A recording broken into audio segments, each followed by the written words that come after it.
السلام عليكم. لا تنسوا الاعجاب بالفيديو والاشتراك في القناة تشجيعا لنا لنستمر بنشر المزيد إن شاء الله. أعوذ بالله من الشيطان الرجيم.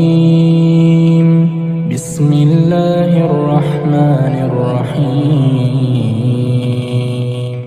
طه ما أنزلنا عليك القرآن لتشقى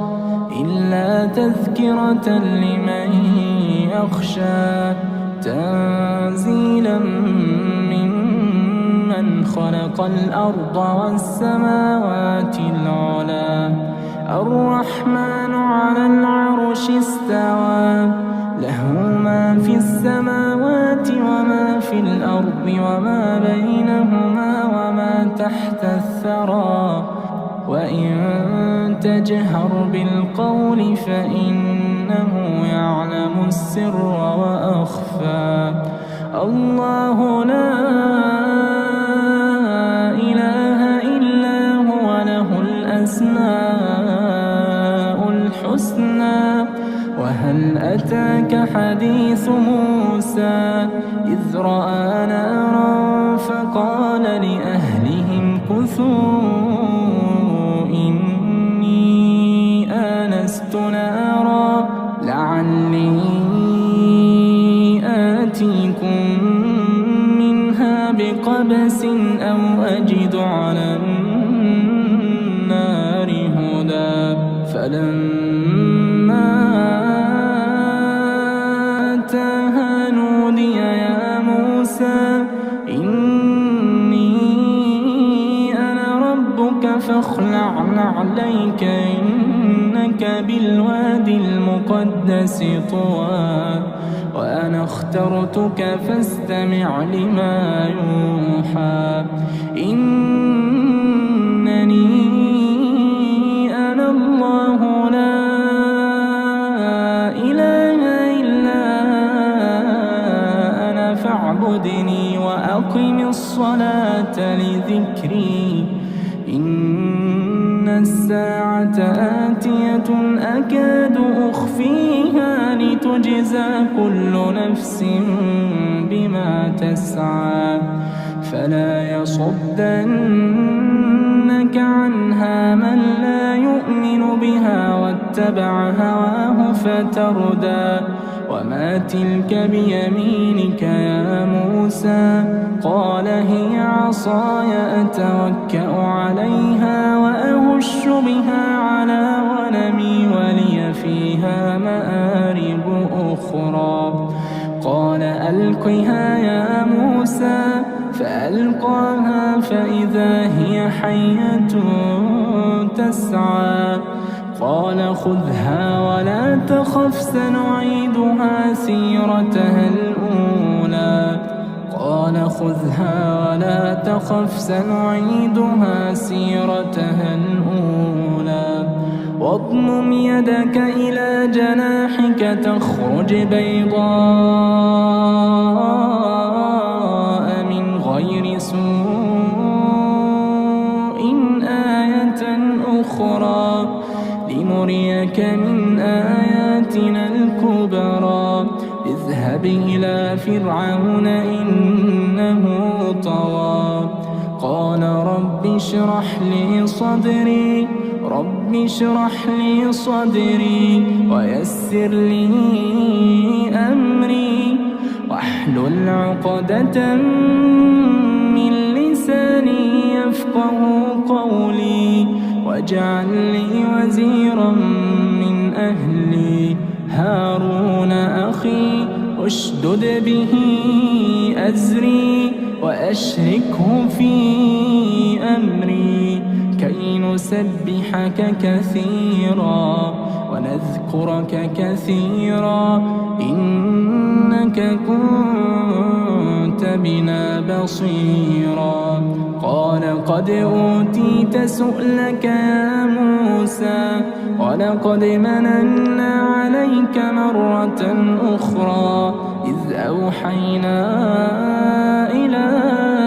أمك ما يوحى أن اقذفيه في التابوت فاقذفيه في اليم فليلقه اليم بالساحل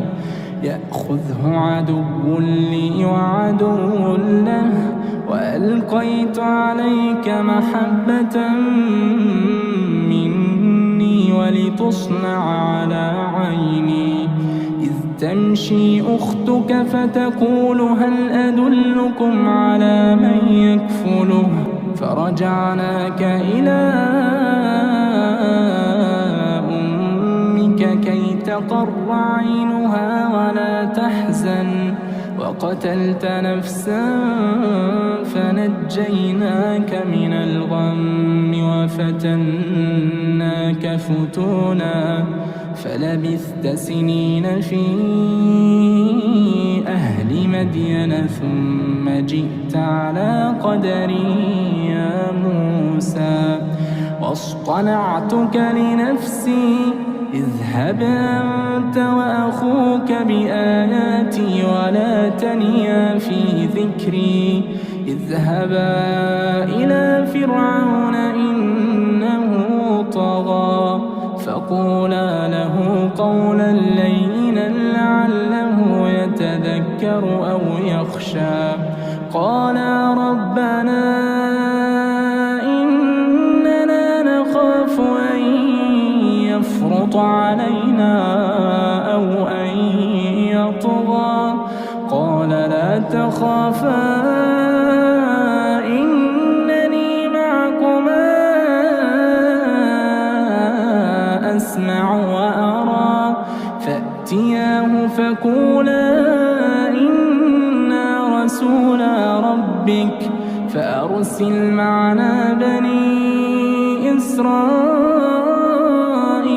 ولا تعذبهم قد جئناك بآية من ربك والسلام على من اتبع الهدى إنا قد أوحي إلينا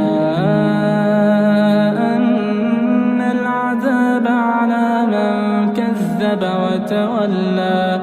قال فمن ربكما يا موسى قال ربنا الذي أعطى كل شيء خلقه ثم هدى قال فما بال القرون الأولى قال علمها عند ربي في كتاب لا يضل ربي ولا ينسى الذي جعل لكم الأرض مهدا وسلك لكم فيها سبلا وأنزل من السماء ماء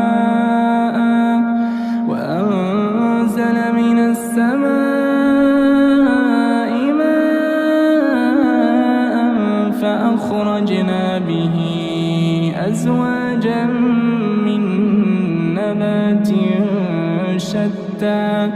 كلوا وارعوا أنعامكم إن في ذلك لآيات لأولي النهى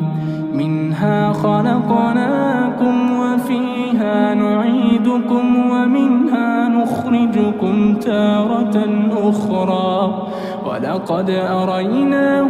آياتنا كلها فكذب وأبى قال أجئتنا لتخرجنا من أرضنا بسحرك يا موسى فلنأتينك بسحر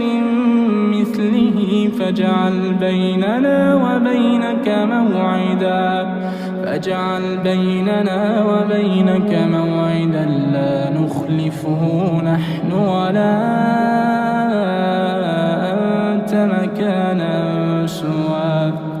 قال موعدكم يوم الزينة وأن يحشر الناس ضحى فتولى فرعون فجمع كيده ثم أتى قال لهم موسى ويلكم لا تفتروا على الله كذبا فيسحتكم بعذاب وقد خاب من افترى فتنازعوا أمرهم بينهم وأسروا النجوى قالوا إن هذان لساحران يريدان أن يخرجاكم من أرضكم بسحرهما ويذهبا بطريقتكم المثلى فأجمعوا كيدكم ثم أتوا صفا وقد أفلح اليوم من استعلى قالوا يا موسى إما أن تلقي وإما أن نكون أول من ألقى قال بل ألقوا فإذا حبالهم وعصيهم يخيل إليه من سحرهم أنها تسعى فأوجس في نفسه خيفة موسى قلنا لا تخف إنك أنت الأعلى وألق ما في يمينك تلقف ما صنعوا إنما صنعوا كيد ساحر ولا يفلح الساحر حيث أتى فألقي السحرة سجدا قالوا آمنا برب هارون وموسى قال آمنتم له قبل أن آذن لكم إنه لكبيركم الذي علمكم السحر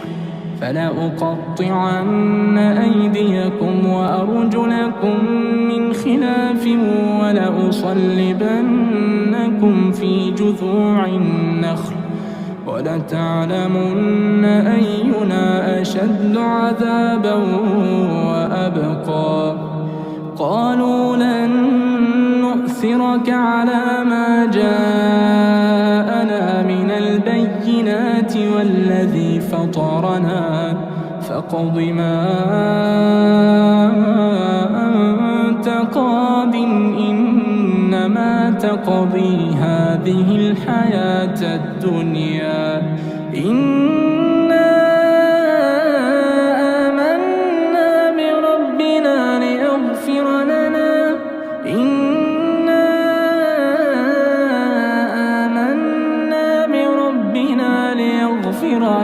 خطايانا وما أكرمتنا عليه من السحر والله خير وأبقى إنه من يأت ربه مجرما فإن له جهنم لا يموت فيها ولا يحيا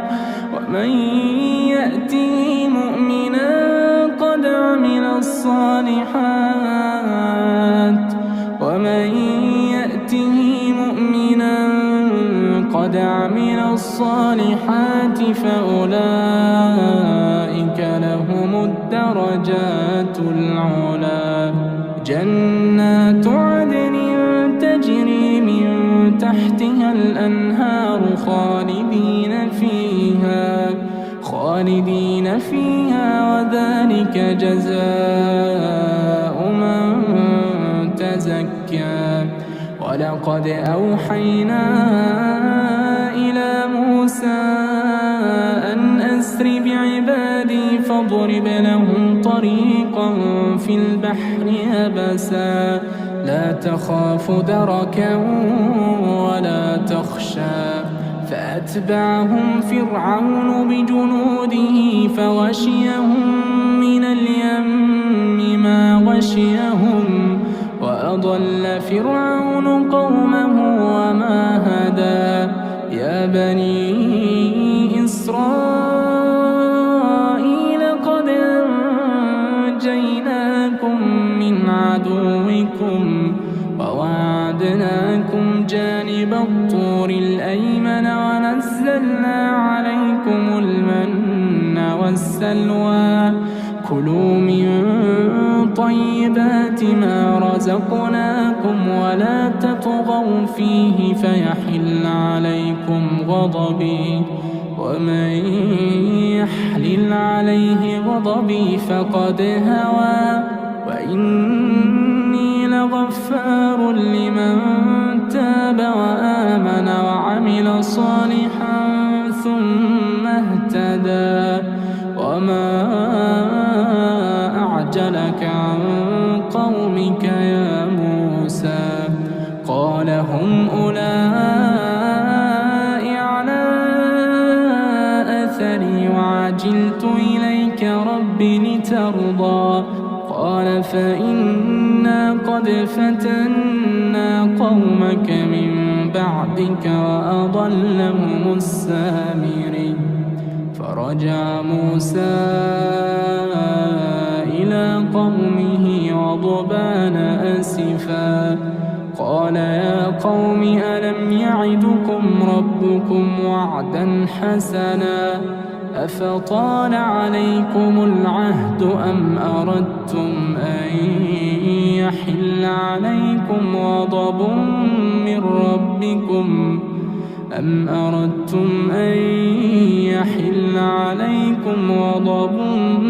ربكم فأخلفتم موعدي قالوا ما أخلفنا موعدك بملكنا ولكننا حملنا أوزارا من زينة القوم فقذفناها فكذلك ألقى السامري فأخرج لهم عجلا جسدا له خوار فقالوا هذا إلهكم وإله موسى فنسي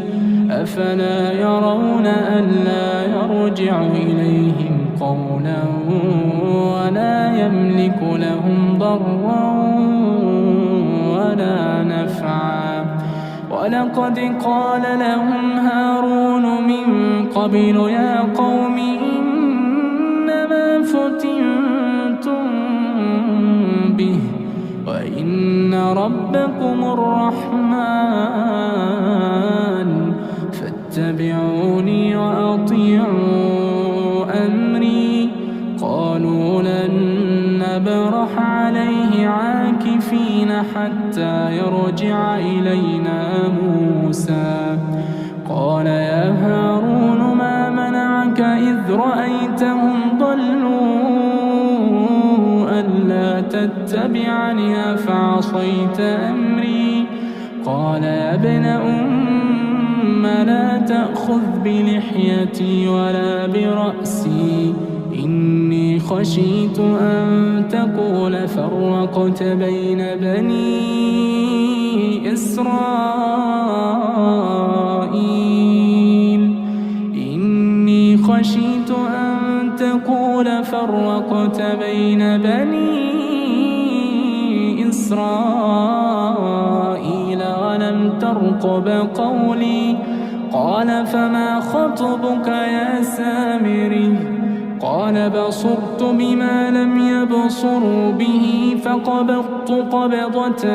من أثر الرسول فنبذتها وكذلك سولت لي نفسي قال فاذهب فإن لك في الحياة أن تقول لا مساس وإن لك موعدا لن تخلفه وانظر إلى إلهك الذي ظلت عليه عاكفا لنحرقنه ثم لننسفنه في اليم أسفا إنما إلهكم الله الذي لا إله إلا هو وسع كل شيء علما كذلك نقص عليك من أنباء ما قد سبق وقد آتيناك من لدنا ذكرا من أعرض عنه فإنه يحمل يوم القيامة وزرا خالدين فيه وساء لهم يوم القيامة حملا يوم ينفخ في الصور ونحشر المجرمين يومئذ زرقا يتخافتون بينهم إن لبثتم إلا عشرا نحن أعلم بما يقولون إذ يقول أمثلهم طريقة إن لبثتم إلا يوما ويسألونك عن الجبال فقل ينسفها ربي نسفا فيذرها قاعا صفصفا لا ترى فيها عوجا ولا أمتا يومئذ يتبعون الداعي لا عوج له وخشعت الأصوات للرحمن فلا تسمع إلا همسا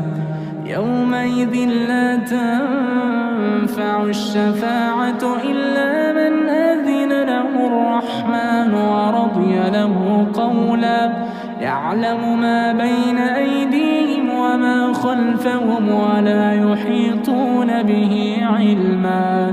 وعنت الوجوه للحي القيوم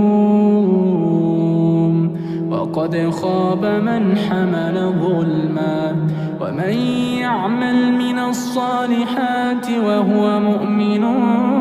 فلا يخاف ظلما ولا هضما وكذلك أنزلناه قرآنا عربيا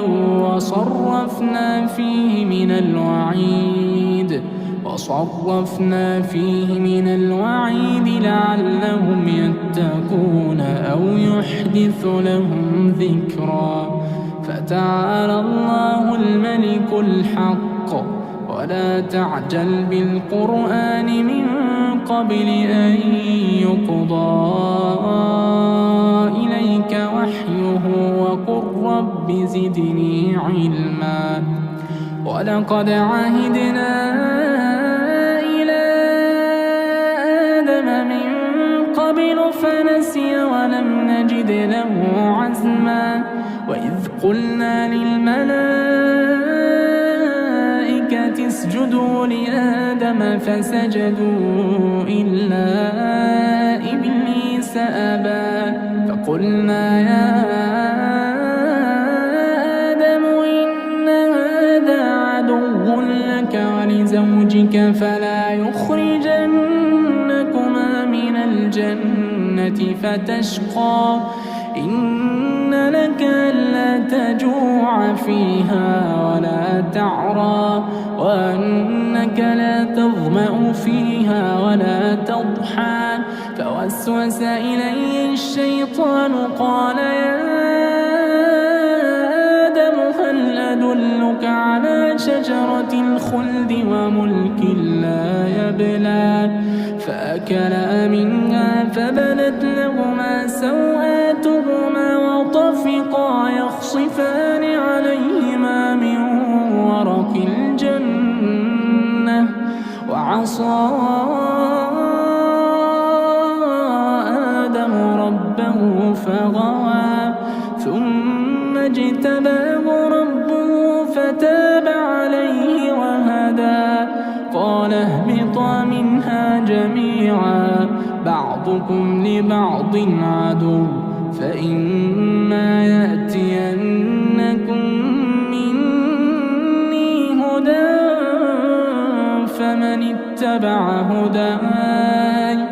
فمن اتبع هداي فلا يضل ولا يشقى ومن أعرض عن ذكري فإن له معيشة ضنكا ونحشره يوم القيامة أعمى قال رب لم حشرتني أعمى وقد كنت بصيرا قال كذلك أتتك آياتنا فنسيتها وكذلك اليوم تنسى وكذلك نجزي من أسرف ولم يؤمن بآيات ربه ولعذاب الآخرة أشد وأبقى أفلم يهد لهم كم أهلكنا قبلهم من القرون يمشون في مساكنهم إن في ذلك لآيات لأولي النهى ولولا كلمة سبقت من ربك لكان لزاما وأجل مسمى فاصبر على ما يقولون وسبح بحمد ربك قبل طلوع الشمس وقبل غروبها ومن آناء الليل فسبح وأطراف النهار لعلك ترضى ولا تمدن عينيك إلى ما متعنا به أزواجا منهم زهرة الحياة الدنيا لنفتنهم فيه ورزق ربك خير وأبقى وأمر أهلك بالصلاة واصطبر عليها لا نسألك رزقا نحن نرزقك والعاقبة للتقوى وقالوا لولا يأتينا بآية من ربه أولم تأتهم بينة ما في الصحف الأولى ولو أنا أهلكناهم بعذاب من قبله لقالوا ربنا لولا أرسلت إلينا رسولا فنتبع آياتك من قبل أن نذل ونخزى قل كل متربص فتربصوا فستعلمون من أصحاب الصراط السوي ومن اهتدى